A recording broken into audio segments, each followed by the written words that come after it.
Lepo pozdravljeni, sem Luka Dobaj, dijak prve gimnazije Maribor. Menim, da obstajajo knjige, ki jih prebereš in nanje sčasoma tudi pozabiš. Obstajajo pa tudi knjige, ki ti spremenijo pogled na svet, hkrati pa le redko naletiš na knjigo, ki zraven tega ne pripoveduje zgodbe zgolj na klasičen način, ampak te vanjo dobesedno potegne, skoraj kot da bi te hipnotizirala.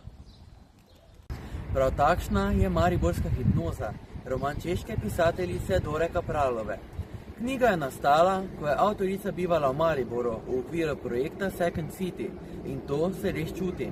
Ne gre samo za opis mesta, ampak za osebno doživetje, kot da ga je doživela na nek notranji, skoraj sanjski način.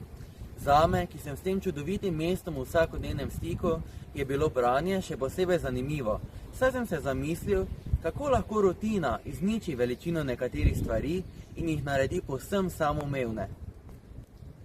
Gre za slogovno zelo dovršeno in poetično delo, ki ne ostane samo pri realnosti. V njem se prepletajo elementi magičnega realizma, zgodovina in sodobnost mesta Maribor, hkrati pa tudi svet hipnoze, magije in nečesa, kar je težko čisto jasno razložiti. Tako v zgodbi spoznamo Leona Škrbinca, bolj poznanega pod umetniškim imenom Svengali. Svengali je bil mednarodno priznan iluzionist in hipnotizer, rojen leta 1894 na Kresnicah pri Šentilju. Pot ga je vodila v Maribor, kjer se je izučil za knjigoveza.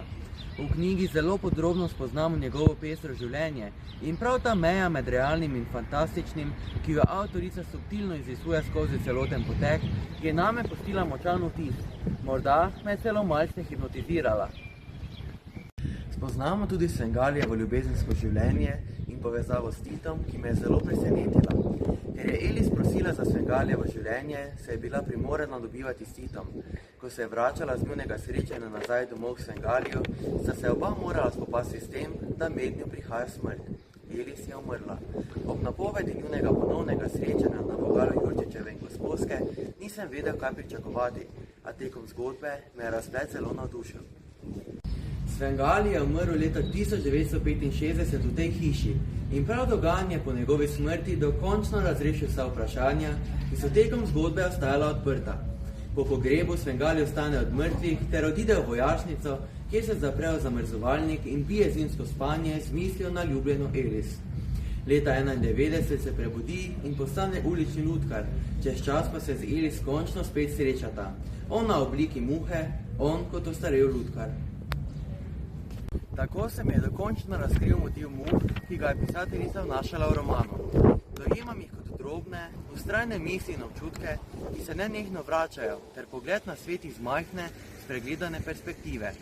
Hkrati ustvarjajo občutek živega, rahlo kaotičnega mesta in delujejo kot kontrast med poetičnim, sanjskim svetom ter vsakdanjo fizično realnostjo. Meni osebno je bila knjiga zanimiva predvsem zato, ker me je prisilila v drugačen način branja.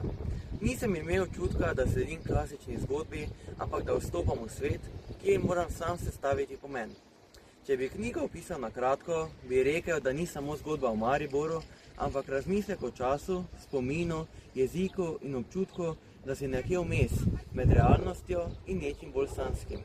In prav zaradi tega Mariborska hipnoza ni knjiga, ki jo preprosto prebereš, ampak knjiga, ki jo doživiš.